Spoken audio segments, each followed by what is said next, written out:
This video is brought to you by patreon.com/worsttake. Get access to exclusive live streams and Discord servers, on-screen shoutouts, and early access to some videos when you join now. Help make sure that we can continue to make content like this by supporting the Patreon. Links are in the description down below.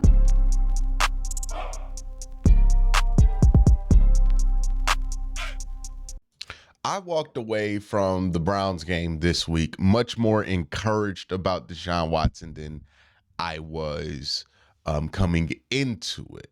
Now, a lot of this has to do with winning a game with such a margin, right? Whenever you do that, you're going to be pretty excited about it.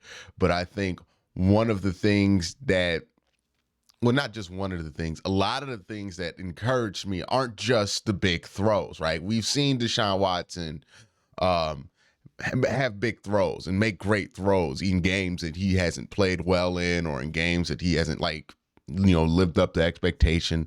We saw this last year in Sparks against Cincinnati. Like, he had some great throws in that game. We saw this, multiple times against Tennessee. It's nice to know that his shoulder is back to the points where he can make those throws again. But we are far away from just seeing him make a great throw and being like, okay, he's back. Right, because we've made that assumption time and time again, and we haven't gotten the results. So I've moved my sights for looking at what Deshaun's doing to really encourage me about what's going to look good going forward to different things, because I've learned that some of these things that we were relying on just aren't the most reliable. One of the things that I wanted to see Deshaun Watson improve on was some of his decision-making when it comes to getting hit. Now, I know he took the one hit in the game. I think he took like a couple of hits.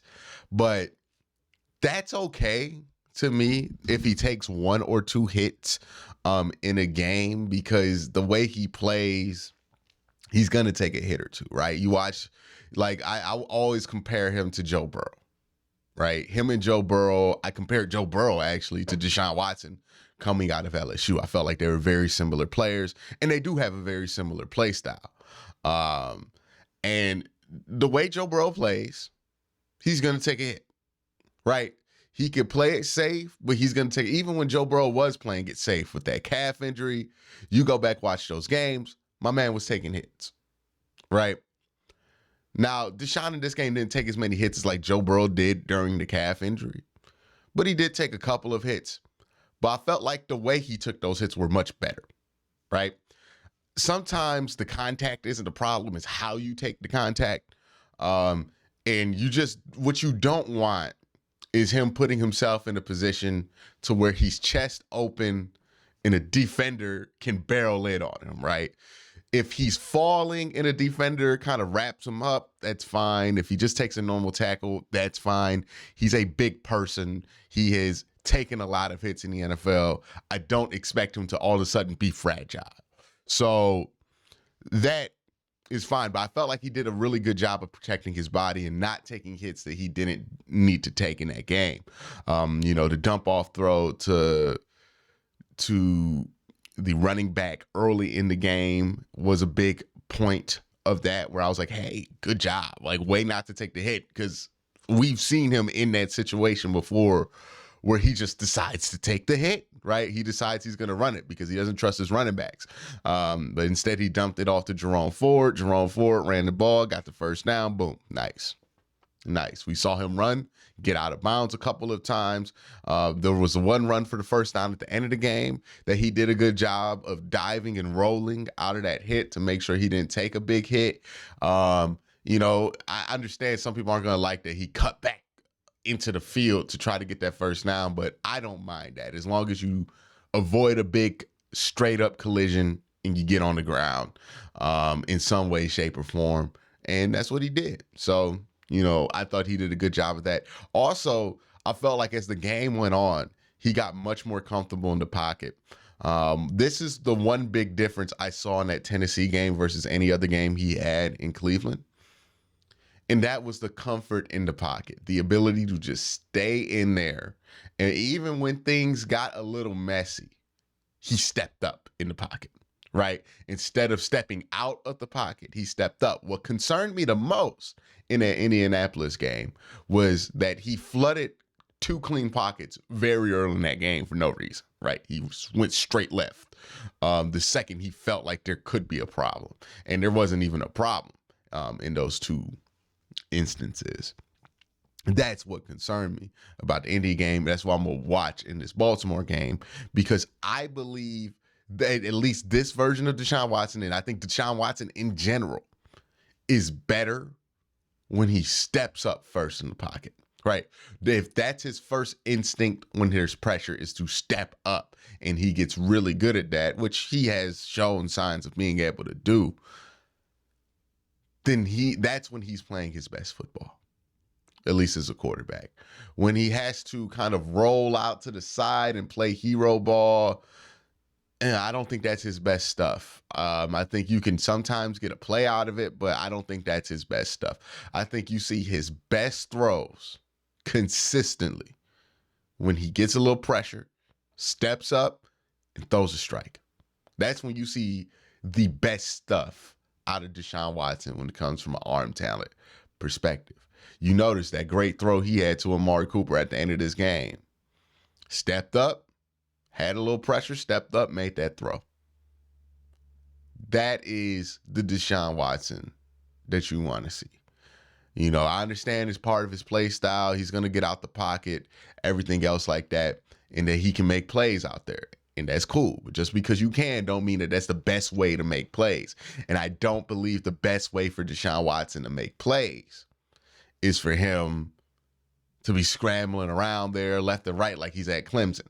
Like that's not going to happen anymore. Maybe he could get away with that earlier in his NFL career, but you want to see him age into his career. And the difference between him and a Russell Wilson, right, where Russell Wilson's game could not age because it was so predicated on getting out of the pocket and making these throws on the run. That's all Russell's game was. Deshaun is not like that. Deshaun has an opportunity to have his game age pretty gracefully, if you ask me, because he has great touch on deep balls and he has great touch in general when he throws in the pocket. Where he starts to lose his touch is when he's like trying to throw on the run outside, because that's when he makes his worst decisions. But he's a great processor of the game. He's a quick processor of the game, and he's an accurate passer. And when he's in that pocket, he is special. When he steps up in that pocket, he is special. Like, you look at every single Deshaun Watson, Cleveland Brown highlight, every highlight that we saw, we're like, man, that's the guy. Like 90% of those highlights, he's stepping up in the pocket or in the process of stepping up in the pocket. That's who he is. That's where he's at his best.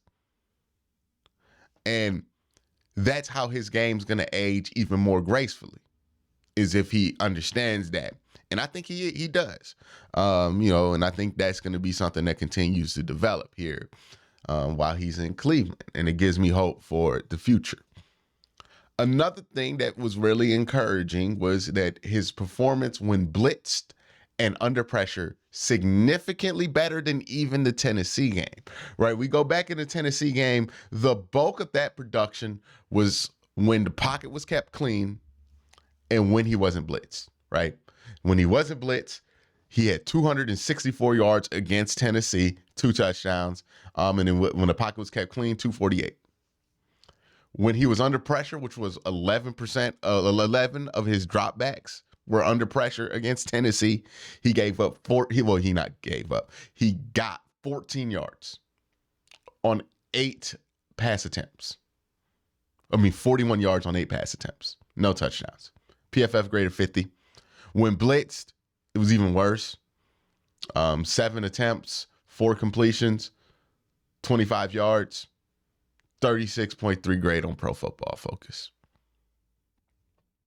So even the good game that he had, he was still working through how to deal with pressure. Well, let's jump to week 9, right? Let's jump to week 9 and see what changed And this is where things get a little bit more encouraging. Now, under pressure, there were still some concerns there, right? 58 of his passing yards came under pressure, but he did get a touchdown under pressure.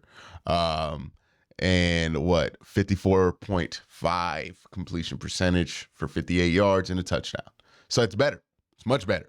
44 Pro Football Focus grade, which is better, not that much better.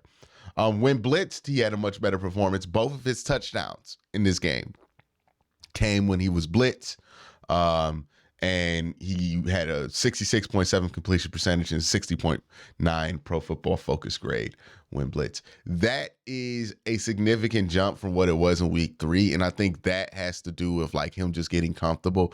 And that shows me that he was able to pick up where he left off of against Tennessee, where he was able to build off of that, right? Tennessee, he had a clean pocket. He was able to do some things, and then he was able to throw the ball really well. This game, he didn't get as many clean pockets, but he took less sacks. Again, 1 sack, that's very encouraging. We'll get to that later. And also, when he was blitzed and under pressure, he performed much better. Now, under pressure, again, it's about stepping up, staying tall in that pocket, not wanting to evade too early. And I thought he did a good job in that in this game. When it comes to when blitzed, that has a lot more to do with processing, right? Like, okay, I know this is coming. I've seen this on film. This is what they're going to be doing. I know that I got to get rid of this ball and get it to here. And the fact that both of his touchdowns were when blitzed, it's encouraging. It's very encouraging. We know that if Deshaun Watson is kept clean, he's going to be great. He had a 92.3 Pro Football Focus grade. You know, you think he sucks all you want, but if you keep him clean, obviously he's going to be really good. The issues that he has had since coming back have been under pressure and when blitzed, because that's the stuff you can't practice. This isn't rocket science, right? Like, we keep trying to figure out what's going on and this and that. It's not rocket science. When he's kept clean, he's pretty good, right? Because he could practice being kept clean in the pocket. Does he not rusty when the pocket is clean because he's practiced a lot? Where he's rusty is pressure and being blitzed, because that don't happen in the preseason. That's the stuff he needs the reps against, right? Baltimore's going to be a big game for him. He's going to get more blitzes this game than he's gotten all year. But that's really important, that he played much better versus the blitz, because next week you're going to get blitzed a lot. I don't know about pressure, but you're definitely going to get blitzed. And if you get blitzed a lot, you got to know where to go. If you know where to go, you can beat the blitz. That's the stuff, right? That is how he gets back to the form. Physically, he's fine. Mentally, I think for the most part, he's fine.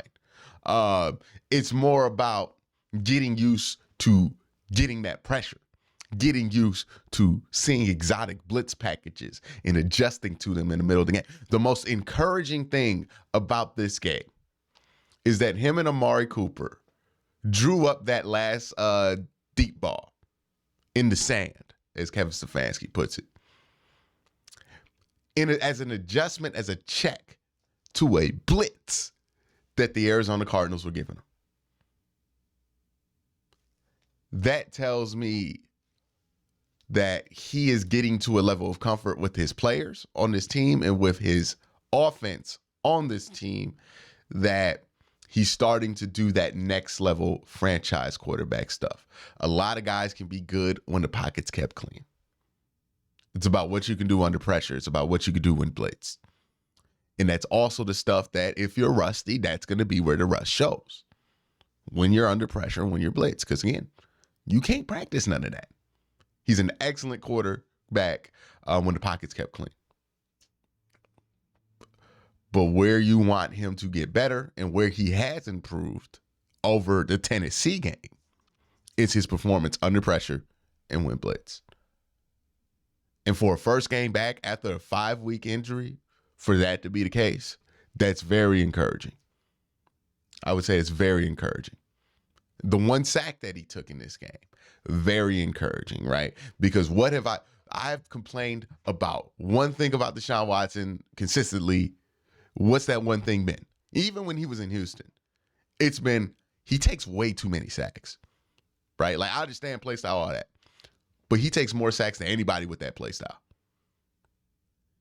He has to find a way to limit them. This week, only took 1 sack. Good job. Good job with a backup tackle in. Good job.